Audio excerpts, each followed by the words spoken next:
17 जून 2026 पुणे के एक कैफ़े का ये सीसीटीवी फुटेज शाम के 4:35 का है।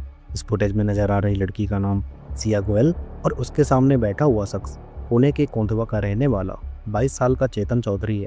पहली नज़र में ये मुलाकात आपको बेहद नॉर्मल लग सकती है, जहाँ ये दोनों अपना ऑर्डर देने के बाद कैफ़े के आउटसाइड ओपन एरिया में बैठकर आपस में बातें करते हुए दिख रहे हैं। लेकिन इस टेबल पर कॉफ़ी के साथ साथ एक ऐसी खौफनाक साजिश की तैयारी हो रही है जो अगले ही दिन यानी कि 18 जून को एक ऐसे इंसान की जान लेने वाली थी जो इस साजिश से बिल्कुल अनजान था।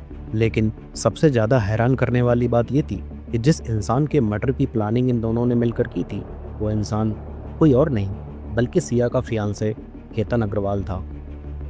सिया और केतन की एंगेजमेंट 11 फरवरी 2026 को बड़ी धूमधाम से हुई थी, जहां हर कोई इन दोनों की स्टोरी इंस्टाग्राम पर शेयर कर बधाई दे रहा था।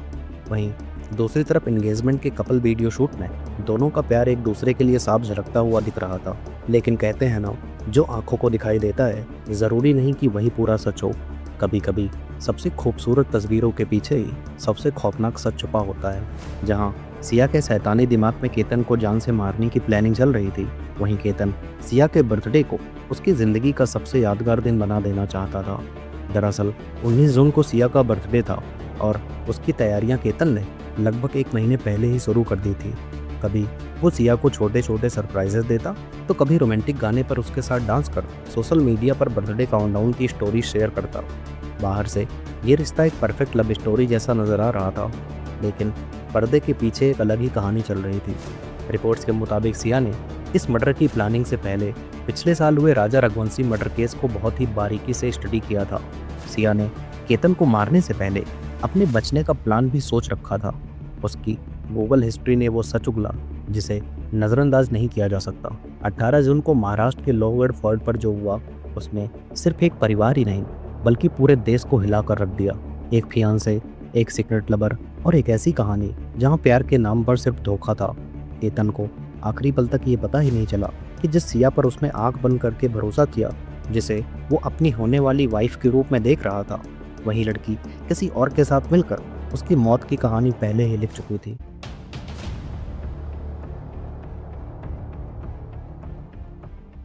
आज की इस डॉक्यूमेंट्री में हम बात करेंगे केतन अग्रवाल की उस कहानी को जिसे सिया गोयल और उसके बॉयफ्रेंड चेतन चौधरी ने सोची समझी प्लानिंग के तहत अंजाम दिया। जहां एक एंगेजमेंट के बाद शुरू हुआ सफ़र शादी तक नहीं बल्कि एक मर्डर कॉन्स्पिरेसी तक जा पहुंचा। इस केस को शुरू करने से पहले आप सभी का दिल से थैंक यू। आप लोगों का प्यार, सपोर्ट और ट्रस्ट ही मेरी सबसे बड़ी मोटिवेशन है। हर डॉक्यूमेंट्री के पीछे कई दिनों की रिसर्च और मेहनत होती है और मेरी हमेशा यही कोशिश रहती है कि आप तक सिर्फ वेरीफाइड इन्फॉर्मेशन ही पहुंचे।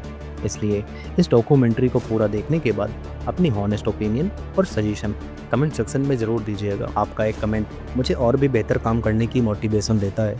चलिए अब केस को शुरू करते हैं। 26 साल के केतन अग्रवाल ने बहुत ही कम उम्र में वो मुकाम हासिल कर लिया था जिसका सपना कई लोग पूरी ज़िंदगी देखते रहते हैं। पुणे की एक मशहूर बिजनेस फैमिली से ताल्लुक़ रखने वाले केतन ने सैम्बियस यूनिवर्सिटी से बीबीए की पढ़ाई पूरी की और उसके बाद अमेरिका के बेप्सन कॉलेज से एमबीए की डिग्री हासिल की। पढ़ाई पूरी करने के बाद जब वो वापस इंडिया आए तो उन्होंने अपने परिवार के real estate venture success group की जिम्मेदारी संभाल ली।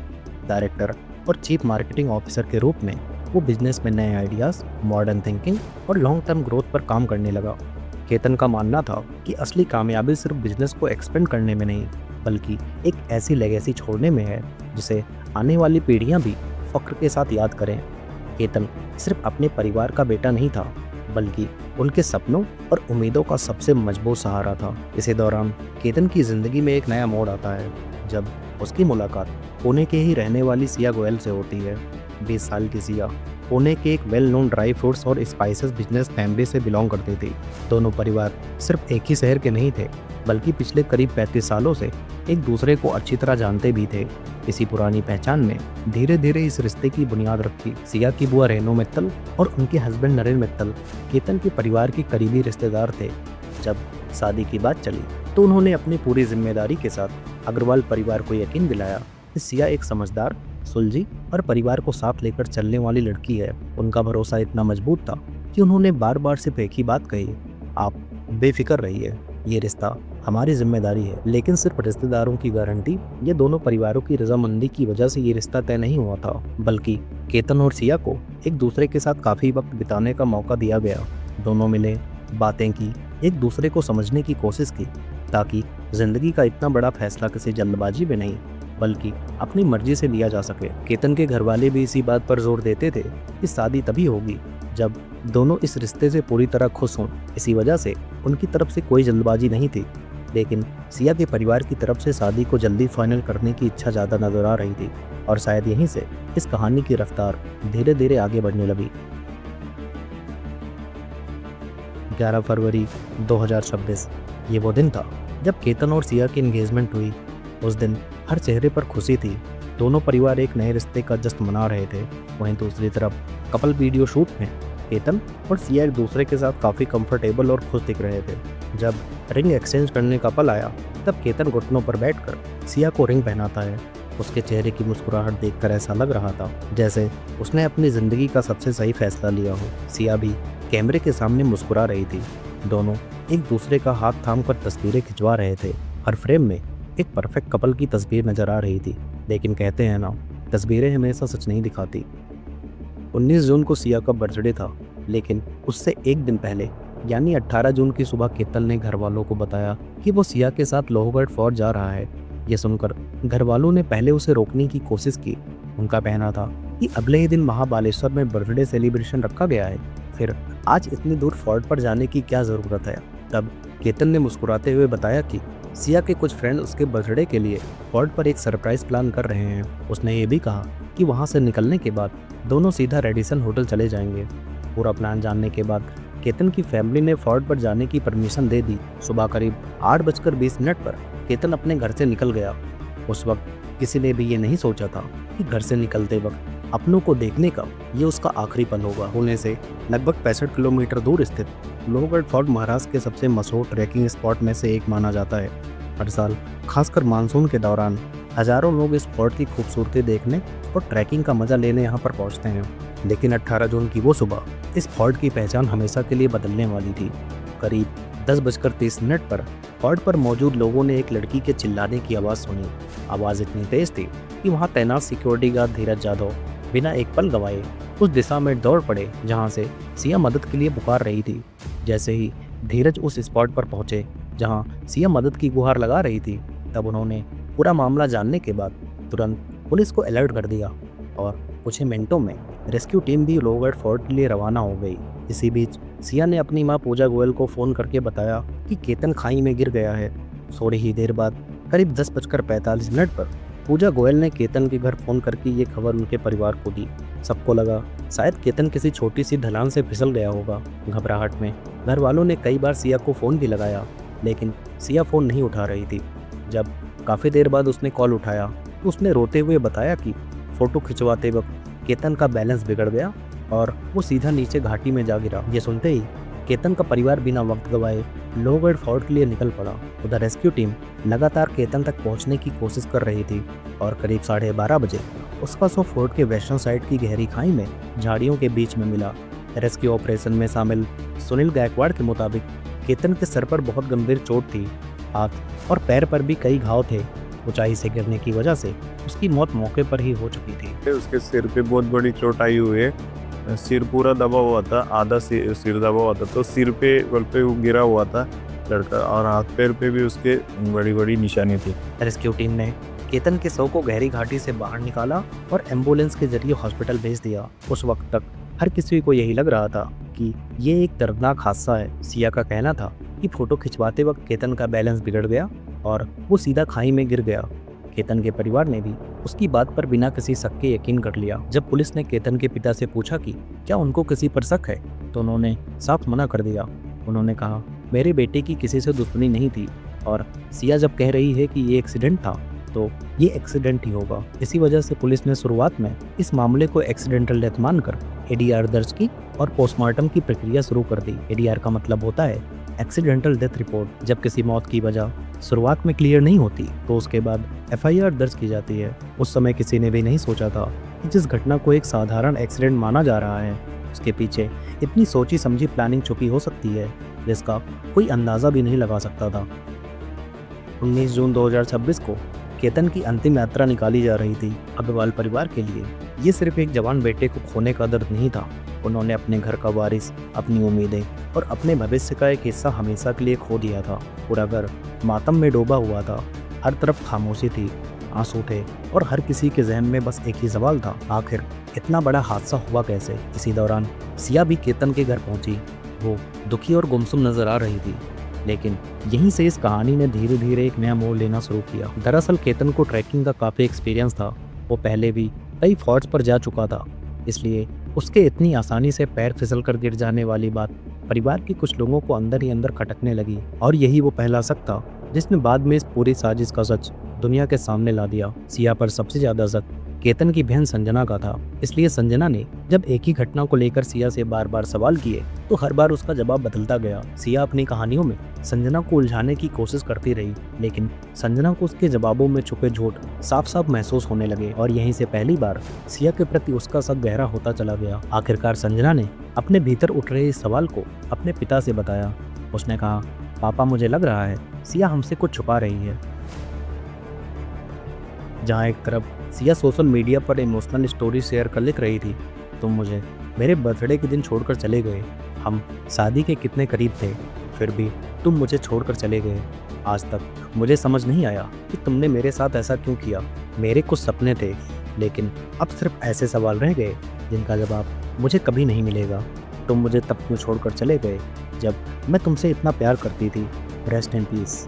लेकिन वहीं दूसरी तरफ केतन के परिवार का कहना था कि अंतिम संस्कार के बाद सिया ने ना तो उनसे कोई खास संपर्क रखा और ना ही दोबारा उनके घर आने की कोशिश की। इस बर्ताव और संजना के शक ने पूरे परिवार को सोचने पर मजबूर कर दिया। इसलिए केतन के पिता ने पुलिस से दोबारा मुलाकात की और बताया कि उन्हें इस पूरी घटना में कुछ बातें खटक रही हैं। शुरुआती जांच के दौरान ही पुलिस को कुछ ऐसे पॉइंट्स मिले थे जिन्होंने इस पूरे मामले को एक साधारण एक्सीडेंट से कहीं ज़्यादा संदिग्ध बना दिया था और यहीं से इस केस की इन्वेस्टिगेशन ने एक नया रुख ले लिया, जहां हर गुजरते दिन के साथ साथ एक एक करके ऐसे सबूत सामने आने लगे जिन्होंने इस पूरी कहानी की तस्वीर ही बदल दी। पुलिस ने सबसे पहले लोगढ़ फोर्ट के एंट्री गेट और टिकट काउंटर के पास लगे सीसीटीवी कैमरा की फुटेज इकट्ठा की। शुरुआत में तो सब कुछ नॉर्मल लग रहा था, जहां सिया और केतन एक साथ फोर्ट पर जाते हुए दिखाई दे रहे थे, लेकिन जब इन्वेस्टिगेटर्स ने फुटेज को फ्रेम बाय फ्रेम देखना शुरू किया तो एक अनजान शख्स ने उनका ध्यान अपनी तरफ खींच लिया। कभी वो केतन और सिया से कुछ कदम आगे नजर आता और अगले ही पल उनके पीछे चलने लगता। ऐसा लग रहा था जैसे वो लगातार उनकी मूवमेंट पर नजर रखे हुए हो। उसका पहनावा भी काफ़ी अजीब था। जो उनकी तेज गर्मी के बावजूद उसने हुडी पहन रखी थी। हुड और हेडक्राफ्ट की वजह से उसका चेहरा भी कैमरा में ठीक से नजर नहीं आ रहा था। सीसीटीवी फुटेज को ध्यान से एनालाइज करने पर पुलिस ने एक और बात नोटिस की। कई जगहों पर सिया उस अनजान शख्स की तरफ देखकर हाथों से इशारा करती नजर आ रही थी, कभी रुकने का, कभी आगे बढ़ने का और कभी थोड़ा इंतजार करने का। यहीं से पुलिस को यकीन हो गया कि ये कोई एक्सीडेंट नहीं था, बल्कि सोची समझी साजिश थी। अब इन्वेस्टिगेटर्स का फोकस सिया के डिजिटल रिकॉर्ड्स पर चला गया। पुलिस ने उसके call detail records, mobile data और सोशल मीडिया एक्टिविटी की जांच शुरू की।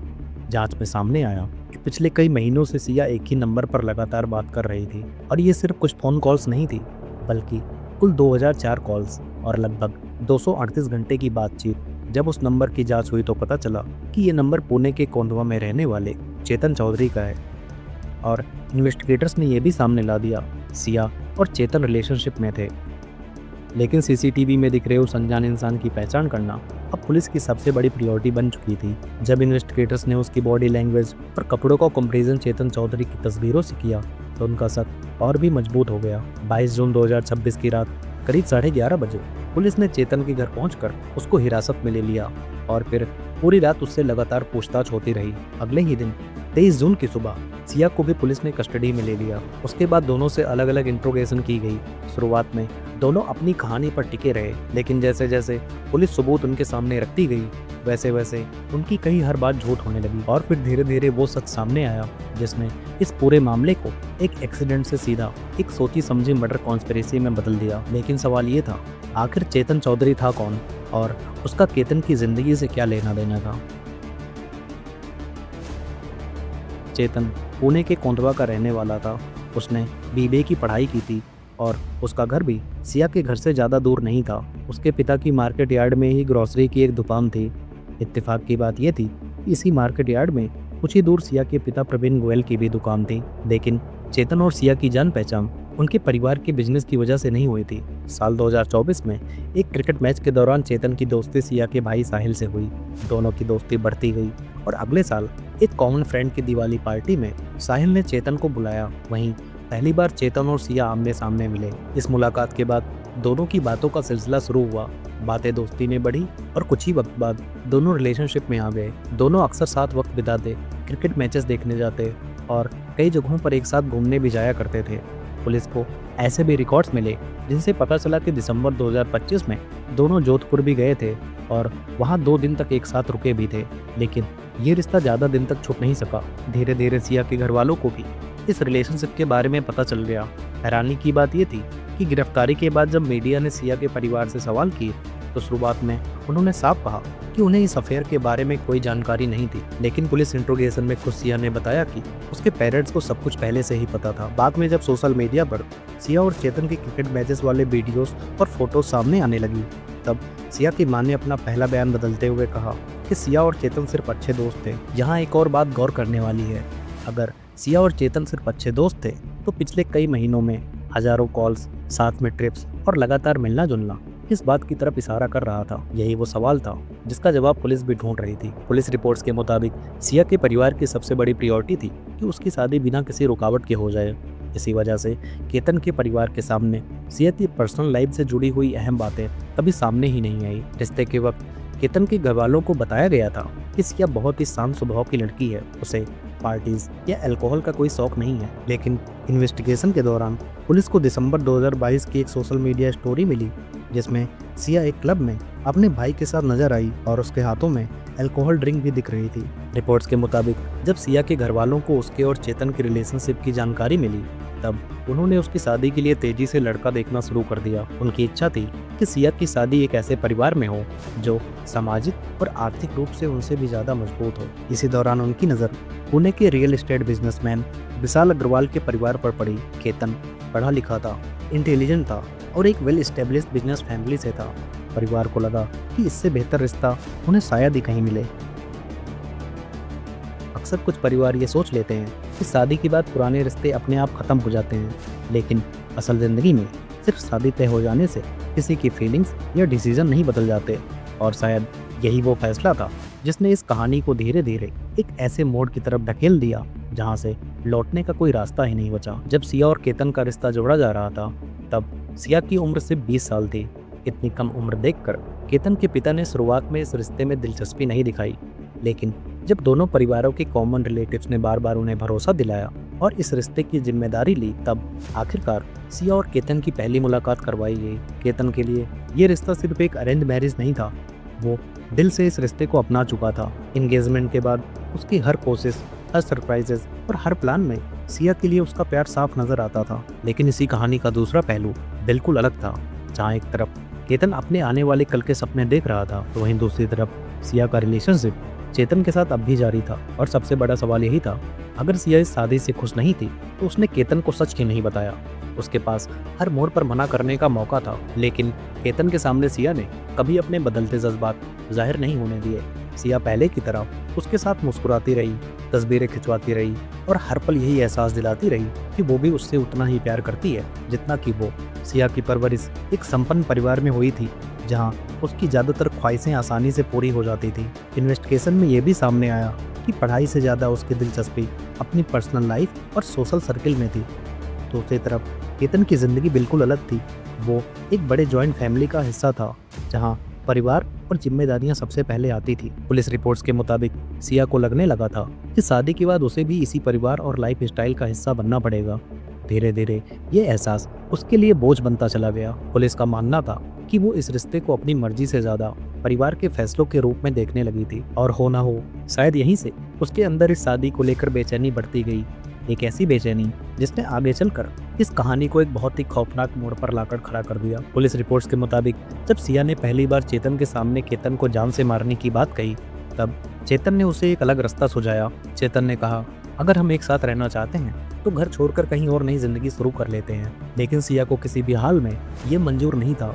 वो जानती थी कि अगर उसने घर छोड़कर चेतन के साथ नई जिंदगी शुरू की तो जिस लग्जरी, कंफर्ट और सोशल स्टेटस की वो आदत डाल चुकी है वो सब एक ही पल में खत्म हो जाएगा। और सिया अपनी मौजूदा लाइफ स्टाइल से कोई समझौता नहीं करना चाहती थी।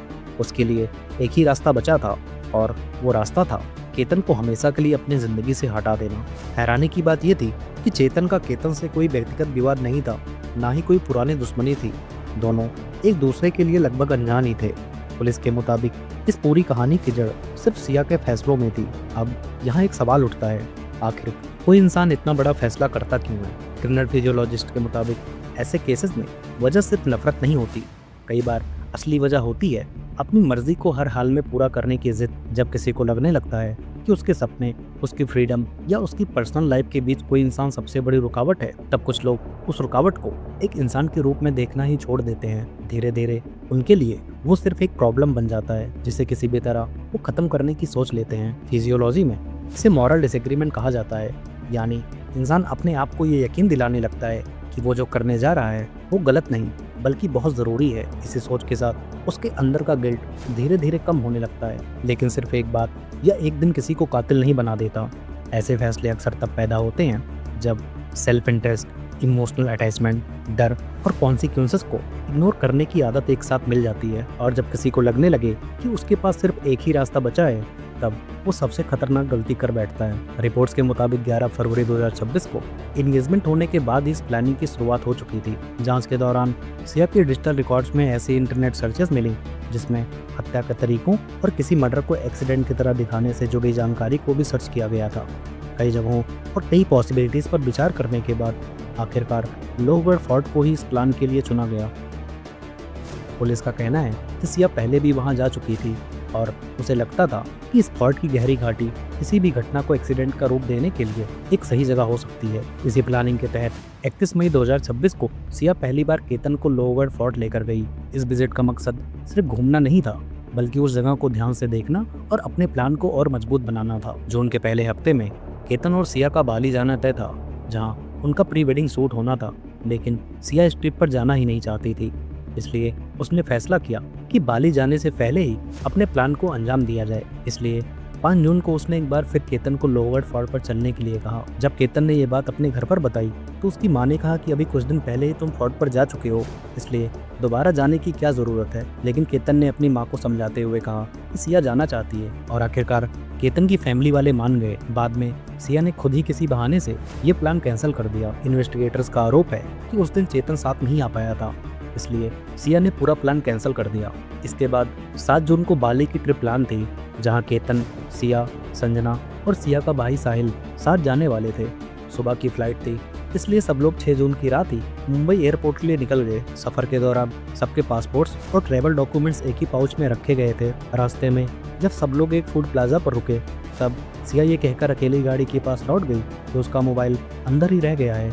इसी दौरान उसने केतन का पासपोर्ट पाउच से निकाल लिया और वॉशरूम में जाकर फेंक दिया। एयरपोर्ट पहुंचने के बाद जब डॉक्यूमेंट्स चेक किए गए तब सबको पता चला कि सिर्फ केतन का पासपोर्ट गायब है। काफ़ी देर तक तलाश करने के बाद भी जब पासपोर्ट नहीं मिला तो पूरी ट्रिप कैंसिल कर दी गई। इसके बाद 14 जून को उसने एक बार फिर केतन को लोहगढ़ फोर्ट चलने के लिए कहा, लेकिन इस बार भी चेतन किसी वजह से वहां नहीं पहुंच सका। बार बार अपने प्लान में नाकाम होने के बाद सिया ने फैसला कर लिया था कि अब वो किसी और का इंतज़ार नहीं करेगी।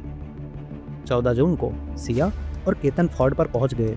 उसके बाद सिया ने धीरे धीरे केतन को उस जगह तक ले जाना शुरू किया जहां से नीचे सिर्फ गहरी खाई थी और मौका देखते ही उसने केतन को नीचे धक्का दे दिया। काफ़ी संघर्ष के बाद वो वापस ऊपर चढ़ने में कामयाब हो गया। जिस पल सिया ने देखा कि केतन जिंदा बच गया है तो उसका रवैया अचानक से बदल गया और वो ज़ोर ज़ोर से चिल्लाने लगी, सांप सांप। उसने ये दिखाने की कोशिश की कि सांप देखकर घबराहट में उसका हाथ केतन से टकरा गया और धक्का गलती से लग गया। इसके बाद वो केतन के पास गई, उसे गले लगाया और बार बार यही कहती रही, मैं तुम्हें बचा रही थी, मेरा इरादा तुम्हें धक्का देने का नहीं था। केतन ने उस वक्त सिया की बात पर यकीन कर लिया। उसे लगा कि ये सिर्फ एक हादसा था और सांप देखकर घबराहट में ये सब हो गया। 14 जून की कोशिश नाकाम हो चुकी थी।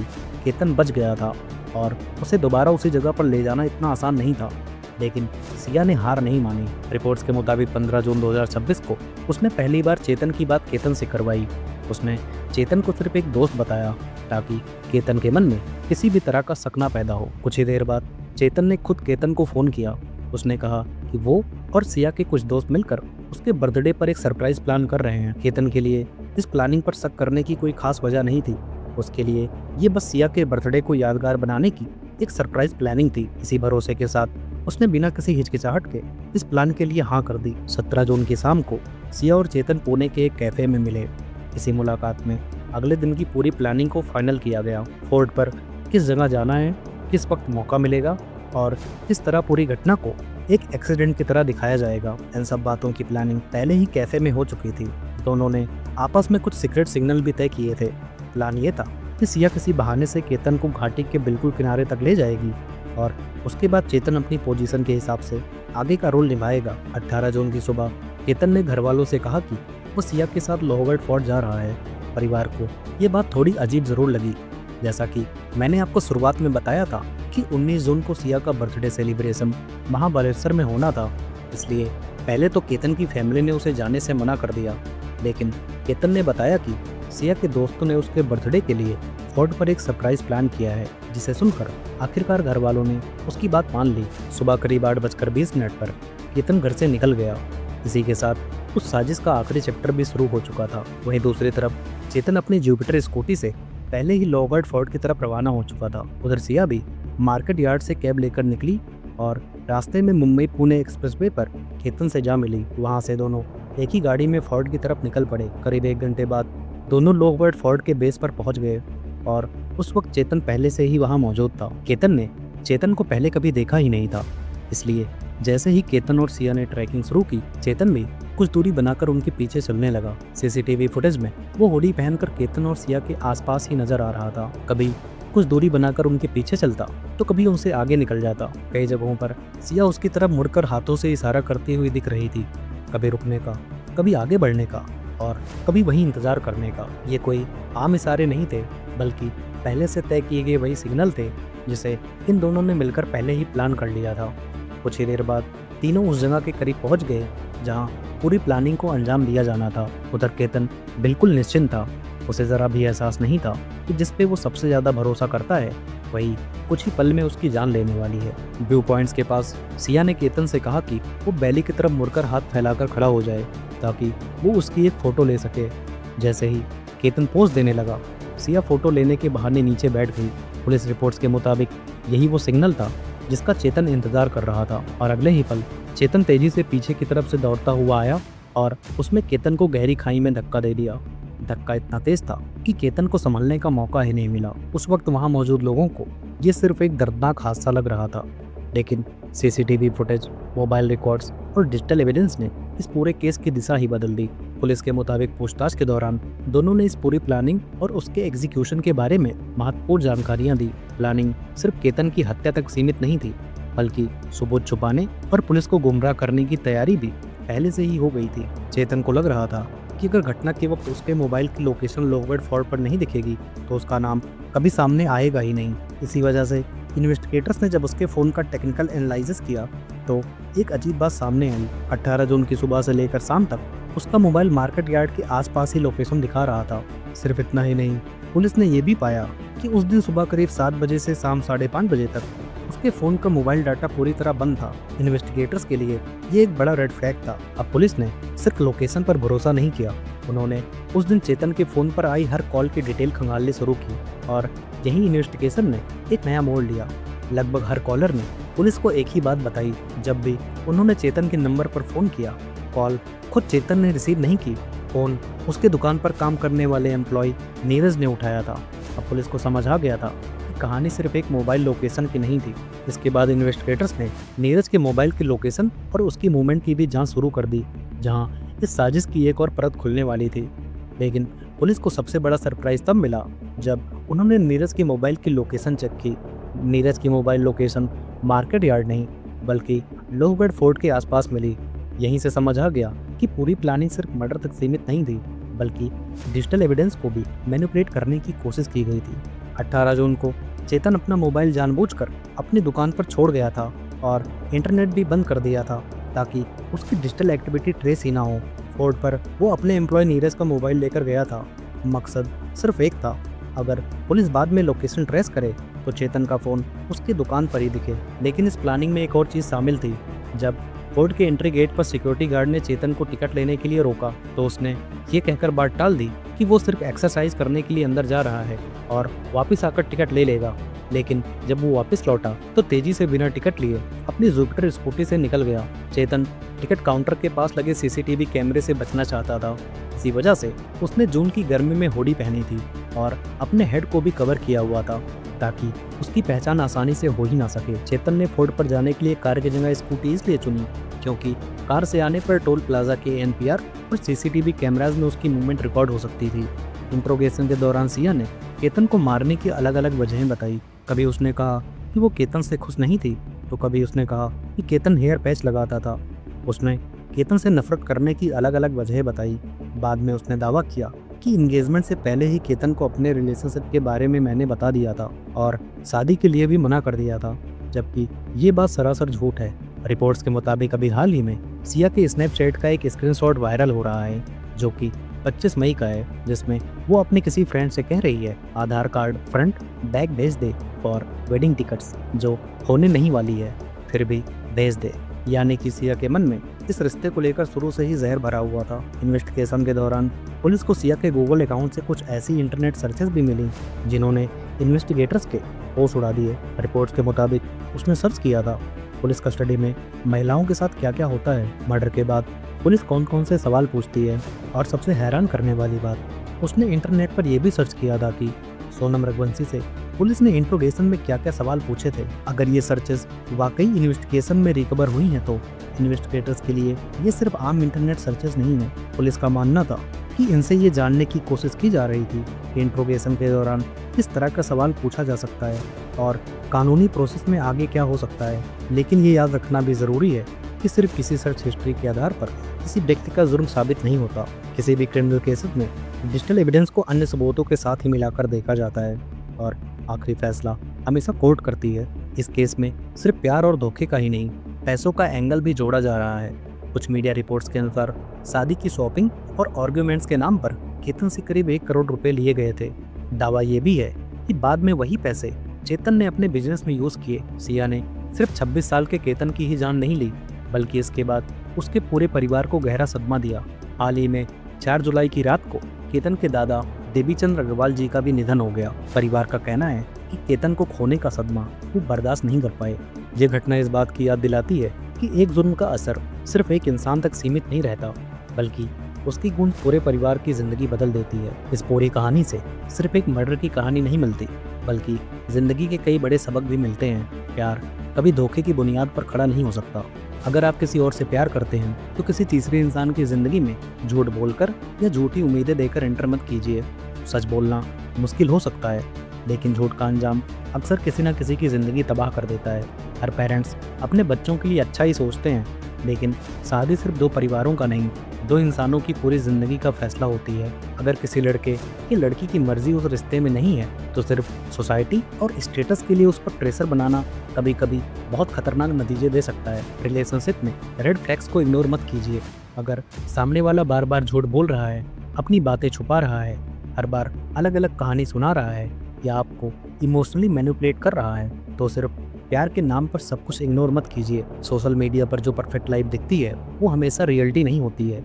मुस्कुराती हुई तस्वीरें, romantic videos, luxury life style, इन सब के पीछे क्या चल रहा है ये सिर्फ वही लोग जान सकते हैं जो उस रिश्ते के अंदर होते हैं। आज के टाइम में कोई भी क्राइम सिर्फ फिजिकल एविडेंस से सॉल्व नहीं होता। Phone records, location history, CCTV footage, digital payment, search history, social media, हर डिजिटल फुटप्रिंट एक कहानी सुनाता है। इस केस में भी इन्वेस्टिगेशन का सबसे बड़ा हिस्सा डिजिटल एविडेंस बना। और सबसे ज़रूरी बात, किसी भी केस में सोशल मीडिया की अफवाहों को तुरंत सच मत मान लीजिए। इन्वेस्टिगेशन का काम पुलिस करती है और फाइनल फैसला कोर्ट देता है। जब तक किसी बात की ऑफिशियल कंफर्मेशन ना हो तब तक हमें फैक्ट्स और रूमर्स के बीच फ़र्क समझना चाहिए। एक झूठ, एक गलत फैसला और एक पल का लालच कभी कभी कई जिंदगियां बर्बाद कर देता है। केतन अपने फ्यूचर के सपने देख रहा था, उसका परिवार शादी की तैयारियों में लगा था और किसी ने भी ये नहीं सोचा था कि कुछ ही घंटों में सब कुछ हमेशा के लिए बदल जाएगा। इसलिए रिलेशनशिप में हमेशा हॉनेस्टी को चुनिए, प्रेशर को नहीं, सच को चुनिए, धोखे को नहीं।